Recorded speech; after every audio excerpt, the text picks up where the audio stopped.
السلام عليكم، اللهم صل وسلم وبارك على سيدنا محمد. يا صباح الجمال، يا صباح التفاؤل، يا صباح الأمل، يا صباح الطاقة الإيجابية، يا صباح الرزق، يا صباح الرضا، يا صباح كل حاجة حلوة على عيونكم اللي زي العسل. النهاردة بقى يوم جديد وفيديو جديد. بس قبل ما نشوف الفيديو بتاعنا، لو انت أول مرة تتفرج عليا وأول مرة تشوف قناتي، ما تنسيش تشترك في القناة وتفعل الجرس عشان يوصلك كل جديد. بصوا بقى يا حلوين، أكيد بقى لما انت شفتوا الحاجات دي عرفت احنا هنعمل ايه النهاردة. هنعمل مع بعض محشي بتنجان ومحشي كرنب. الفيديو اللي فات قلت لكم احنا جايبين كرنب وبتنجان عشان نعملهم مع بعض. تمام.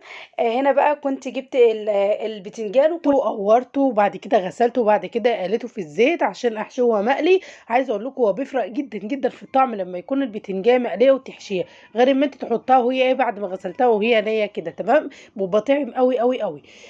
بعد كده شفتوا بقى الحاجه كده على الرخامه، هظبط بقى كده المحشي وبعد كده هنطلع بقى في الاوضه وافرش فرشه واقعد بقى واحشي كده بقى ايه وانا مرتاح. تمام.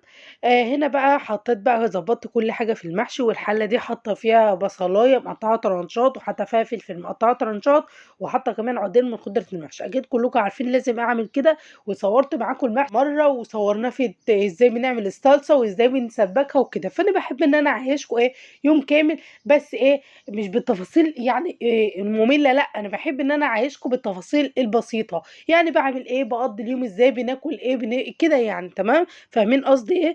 بحط بقى كده، بجيب ورقه من الكرنب واحط فيها شويه كده من المحشي وبعد كده بلفها جامد، بس مش جامد ان انا اعصر المحشيه، ان انا لو حطيت مثلا قاعد الرز او قاعد المحشي ما يستويش، لا. بلفها عادي خالص وبعد كده بقوم رايحه رصاه في قلب الحله. تمام. هخلص بقى كده الحله بتاعت الكرنب وارجع لكم حله البتنجان برضو نفس النظام. خلصنا بقى كده الحلتين. شايفين بقى شكل المحشي هو ني اصلا، ولا شكل الحله كده وهي مرصوصه او مرسومه تاخد العقل، يعني تاكلها كده وهي نيه وجمالها اصلا كده لوحده كفايه. تمام. بحط بقى كده اعدي المحشي. بحط اعدي المحشي ازاي؟ بغطي بس المحشي، وقبل ما اغطي اللي فوق بحاجه بسيطه بقوم موقفه اعدي المحشي. اوعى تغطي مثلا ايه، لو عايزاه، في ناس بتحب المحشي بيكون فاتح في السوا، عايزاه يكون فاتح في السوا هتغطي المحشي كله. مش عايزاه يكون فاتح في السوا، عايزاه يكون مظبوط، قبل ما تغطي الوش بحاجه بسيطه. تمام. بعد كده حطيت بقى وسبته بقى لحد ما اتشرب كده وغلي معايا. جبت بقى كده ايه، معلقه كده بسيطه من السمنه او معلقه صغيره. طب ليه يا ام جنى بحط سمنه بلدي؟ عشان بتخلي المحشي طعم وفي نفس الوقت بتديله لمعه كده وانت بتاكليه تحس ان المحشي بيلمع. تمام. المحشي البتنجان عملته برضو فيه نفس النظام واسيبه لحد ما يتشرب، وبعد كده نشوف هنعمل ايه. في طاسه على النار وحطيت فيها معلقتين من السمنه، واحنا بنحضر كده الاكل معانا نتكلم مع بعض شويه. بص بقى، السمنه اللي انتوا شايفينها دي مش سمنه بلدي، انا كان عندي سمنه قوت القلوب، وكان عندي يعني حوالي ربع كيلو كده من السمنه اللي هي البقري اللي هي الصفراء، او عندك البيضه مثلا عندك ربع مثلا، او فايت حته في التلاجة مش عارفه تعملي فيها ايه، او عايزه توفري عشان السمنه دي تقعد معاكي وقت. اي سمنه عندك، سمنه جنه، سمنه قوت القلوب، سمنه كريستال. بس بصراحه احلى اتنين انا ممكن انصحك بهم ان انت تستخدموا ويوفروا معاكي وتقدري ان انت تكملي بقيه الايام، سمنه جنه او سمنه قوت القلوب. الاتنين احلى من بعض كأن فيها سمنه بلدي. تمام. ده هتخليك ان انت يعني ايه ما تحتاجيش سمنه وتقولي هجيب سمنه منين ما عادش عندي. فدي هتوفر لك شويه. يعني عندي خلاص قربت تخلص من عندي، قبل ما تخلص مثلا بحاجات بسيطه بقوم رايحه جايبه تاني عشان ما احتاجش، او عشان ما اقولش ما احتاجش لحد. فاحنا على قد ما نقدر ان احنا نمشي ونمشي حياتنا ونمشي ايامنا، لان الايام اللي جايه دي ربنا يلطف بينا يا رب كده ويرفع الغلاء عننا، اللهم امين. لان بصراحه الايام دي صعبه جدا. يعني لما كان مثلا بيكون معايا 50 او معايا مثلا 100 جنيه واروح اجيب طلبات، كانت بتجيب طلبات وبتفيد معايا. انا لو نزلت ب100 نزلت ب200 نزلت ب50 والله العظيم برجع اصلا ما معيش منهم فلوس. فالواحد بقى بيزعل والمصاريف بقت غاليه. فان شاء الله كده ربنا كده يرفع البلاء يا رب، اللهم امين، والغلاء اللهم امين يا رب عن المسلمين كلهم. تمام. هنا بقى كده خلاص بدأت ان انا اجهز بقى الاكل وفرخت بقى المحشي. شايفين محشي الكرنب عامل ازاي؟ الواحده كده بوحدتها وريحته فظيعه، وتاكلي كده المحشي من جماله. بصراحه بصراحة كان الأكل كله حلو. فأختي بقى هنا اللي هي بتاعة القاهرة، فقُلت إيه لازم أضبّطها، أكيد أنا طول ما أنا لوحدي مش هاروح أعمل محشي ومش هاروح أعمل حاجة، فهي بصراحة بتشجعني إن أنا أعمل الأكل اللي أنا ما باعملوش وأنا لوحدي، تمام. شايفين بقى الجمال. عايزه اقول لكم بعد ما اكلنا، عايزه اقول لكم كنا مبسوطين، طلعنا بقى بره. يعني ايه كلت وطلعت بره؟ طلعنا بره بعد العشاء كده، هقول لكم طلعنا رحنا فين، بس بعد ايه ما نخلص. هنا بقى الاكل كده حطيته على الصينيه، ويلا بينا بقى هنروح ناكل. وبعد كده اليوم بتاعنا ما خلصش، لا ده هو لسه ايه، لسه في بقيته، لسه في حاجات كده جايه. تمام. بعد ما اكلنا اكيد اكيد كل مطبخ بعد ما في محشي بيبقى بالمنظر ده. حبيت ان انا اوريه لكم كده لقطه. وبعد كده ايه هنعمل بقى مع بعض ونغسل المواعين ونروق، عشان انا عارفه ان انا ما عملتلكوش ايه، يعني ايه تنظيفه كده بسيطه في المطبخ. فقلنا لا، تعالوا اما نشجع بعض ونعمل وايه ونغسل المواعين. قومي يا حلوه انت وهي، لو انت لسه كده في مواعين في المطبخ مكسله، قومي قومي كده اسمعيني، قومي اتفرجي على اي حاجه بتحبيها، قومي اسمعي اي شيخ، قومي اسمعي اي حاجه انت بتحبيها، وقومي تشجعي واعملي. ما تفضليش كسلانه، عشان طول ما انت كسلانه هتفضلي قاعده. لا، قومي تشجعي كده وتنشطي، وخلي عندك باور، وخلي عندك كمان طاقه ايجابيه. بوتاجاز غسلت بقى كل اللي انتوا شايفينه ده. انا عايزه اقول لكم انا قبل ما صورت انا كنت غاسله البوتاجاز الحوامل والكوش وكل حاجه، بس ايه البوتاجاز اتبهدل عشان المحشي وكده وقع عليه، فحبيت ان انا ادعكه كده دعكتين وامسحه. تمام. طول ما ايدك في الحاجه هتفضل عايشه معاكي اطول وقت ممكن.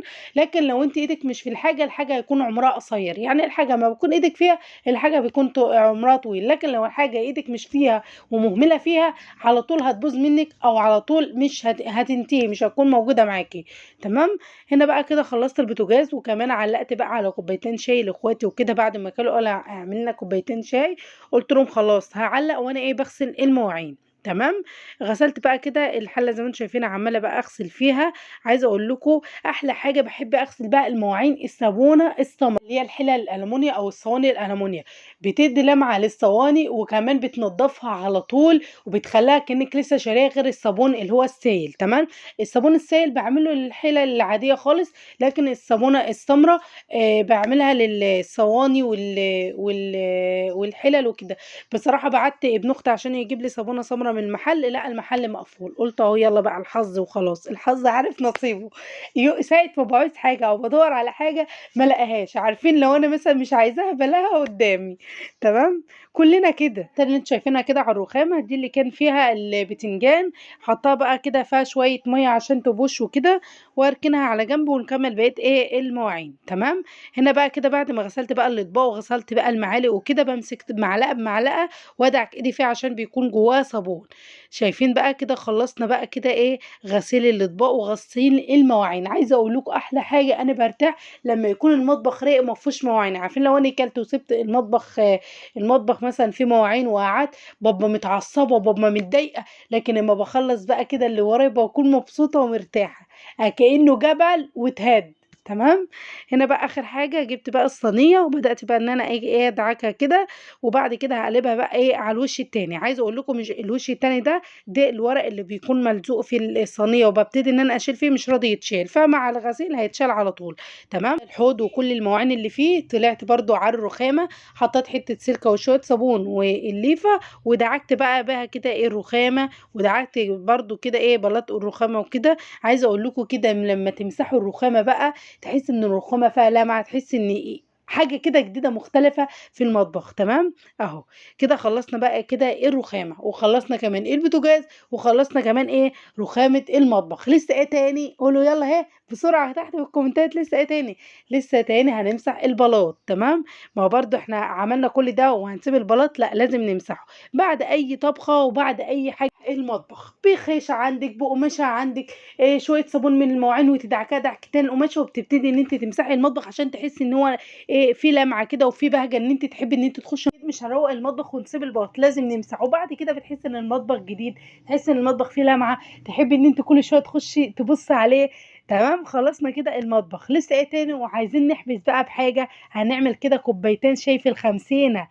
ما تقوليش لحد عليهم. تمام. جبت بقى ايه 3 كوبايات كده عشان نعمل ايه شويه ايه شاي كده عنب، شويه شاي كده ايه اللي قلبك يحبه. اقول لكم كمان، عارفين لو انا مثلا بغسل مواعين وحد عايز شاي، ما بعملش غير ما اروق المطبخ خالص وانضفه ما يبقاش في حاجه، بعد كده اخش اعمل ايه، اعمل الشاي. طول ما في مواعين لا ما فيش شاي عندنا، انا بعمل كده نفسي يعني. عايزين شاي، اصبروا اخلص المطبخ واروقه وانضفه وبعد كده هعمل لكم اللي انتوا عايزينه، عشان احب اخش المطبخ واعمل الشاي بمزاج. تمام. هنا بقى جبت كده السكر، اول حاجه شفتوها شفتها كده اللقطه دي، كنت جايبه الملح بدل السكر. كنت عايزه اعملهم كده بس قلت لا بلاش المره دي عشان لسه واكلين عشان يقوموا يرجعوا. تمام. حطيت السكر وبعدين حطيت الشاي، وبعد كده بقى عندي الميه غليت. كنا زمان يا جماعه اما كنا نعمل الشاي، كنا زمان واحنا صغيرين كنا بنعمل شاي كشري، فاكرينه؟ الشاي الكشري ده كنا نحط الميه ونحط الشاي ونحط السكر في الميه ونسيبه يغلي بقى مع بعض، وبعد كده بنصبه في قلب الكوبايات. كان زمان، لكن دلوقتي لا، الشاي العادي خالص. تمام.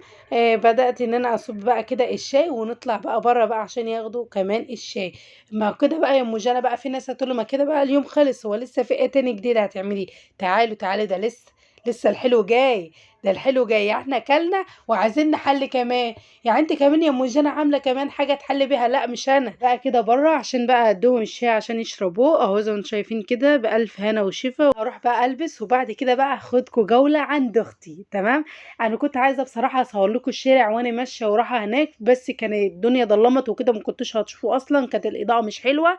هنا بقى طلعنا على السلم نخش الشقه بتاعتها. عايزه اقول لكم احنا مثلا كل مثلا يومين نروح عند واحده من اختي يعني ايه، ونقضي معاها اليوم. عايزه اقول لكم كل واحده لها اخت، ربنا يخليها لها. الاخوات دول نعمه كبيره جدا، بيكونوا ظهر وسند لبعض في وقت الزنقه. ربنا يخلي لي اخواتي ويجعل كده ظهر وسند لبعض، وما يدخلش بينا اي حاجه وحشه، ونفضل يا رب كده في حياه بعض عارفين بعض كده، ويخلوا لهم كده يا رب جوازهم ويرزقهم برزق عيالهم ويكفوهم شر المرض. كمان جواز اخواتي دول عمري في حياتي ما اعتبرتهم جواز اخواتي، بعتبرهم دايما اخواتي اللي والدتي ما جابتهمش. ربنا يخليهم لي يا رب كده، ويجعل كده يا رب كده بيوتهم كلها فرح وسعادة، وربنا كده يكفوهم شر المرض ويكفوهم شر المستخبي، اللهم امين. تمام. هي عايزه اقول لكم كمان، يعني مش شرط مثلا عشان احنا اخوات، لا والله العظيم، وكمان احنا اخوات اهو، بنتشاكل وبنتخانق، بس لازم هي الحياه كده، بنتشاكل مره نتصالح مره نتخانق مره عشان الحياه تمشي. ما هي ما بيحلاش الحياه غير ما بيكون فيها ايه، شويه كده ايه، نغاشه. تمام. هنا بقى كانت عامله لنا جاتوه، وكانت عامله لنا كمان كيكه صفرة، وكانت عامله لنا كمان في القوالب الفخار كده برضو كيكه على شكل كده دايره، وكانت عامله لنا كمان سوداني، وكانت عامله لنا كمان ايه، مهلبيه بالكاستر. دي كان فيديو النهارده، يا رب يكون عجبكم. قدرت